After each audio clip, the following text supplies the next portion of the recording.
ব্যাপারে জ্ঞান কম, ওই ব্যাপারে সে একটা সিদ্ধান্ত দিতে পারে।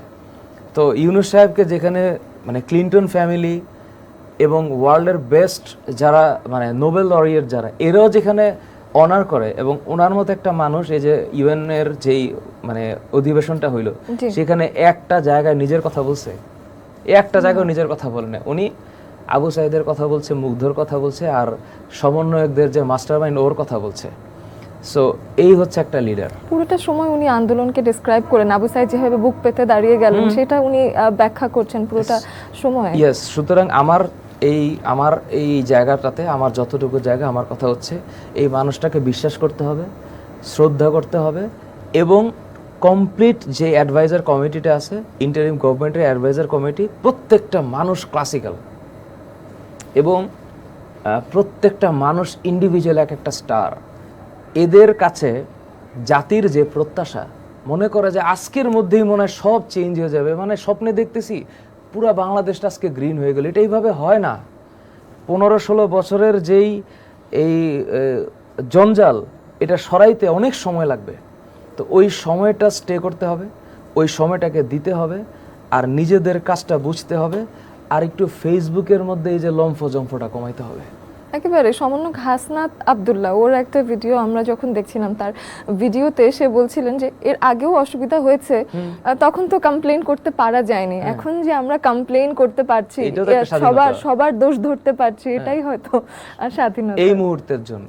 তবে স্ট্যাটিক বাংলাদেশ দেখতে হইলে শ্রদ্ধাবোধ লাগবে পারস্পরিক, এবং একটু সম্প্রীতি বজায় থাকা লাগবে। এই অধিকাংশ মানুষের জ্ঞান কম, এবং এই জ্ঞান কমের কারণে এদের ভিতরে ধর্মের কারণেও বিদ্বেষ হয়। হ্যাঁ, দেখবেন যে ছোট ছোট কারণে একজন আরেকজনের শত্রু হয়ে যাচ্ছে, জিরো রিজন।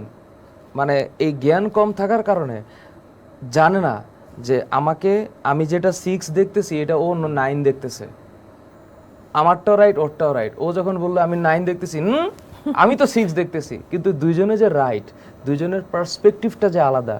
আমার মনে হয় যে এই মুহূর্তে যারা মানে দেখবে, দর্শক যারা দেখবে, বা আপনারা যারা দেখবেন, বা আমার ছাত্র যারা দেখবা,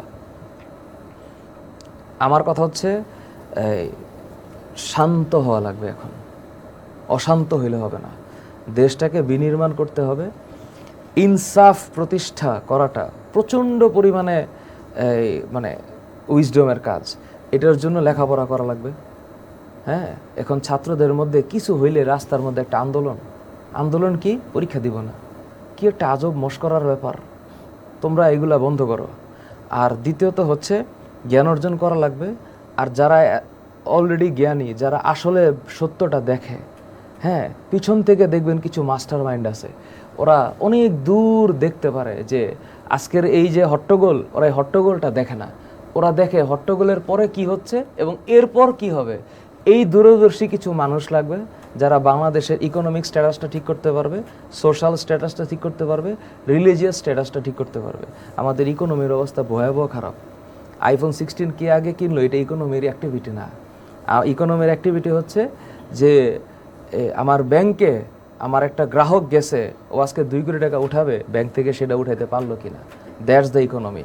আমার আমদানি রপ্তানি ঠিক আছে, আমি খাদ্যের স্বয়ংসম্পূর্ণ হয়েছি, আমার দেশ থেকে যে পোলাপানগুলা, যে মেধাবী পোলাপানগুলো একটা সুযোগ পাইলে টুক করে উড়ে ইউএসএতে একটা দৌড় মারলো, এবার ইউনিভার্সিটি অফ ব্রিটিশ কলাম্বিয়া গিয়ে টিচার হয়ে আরাম করে বসে আছে। এই জায়গাটার থেকে একটু ব্যাক করাইতে হবে যে এই মেধাটা এইখানে কাল্টিভেট করতে হবে। এই ঢাকা ইউনিভার্সিটি থেকে গবেষক বাইর হবে, ঢাকা ইউনিভার্সিটির গবেষক আইডিয়া দিবে যে যমুনা নদীর উপরে কী রকমের ব্রিজ হওয়া উচিত, তারপরে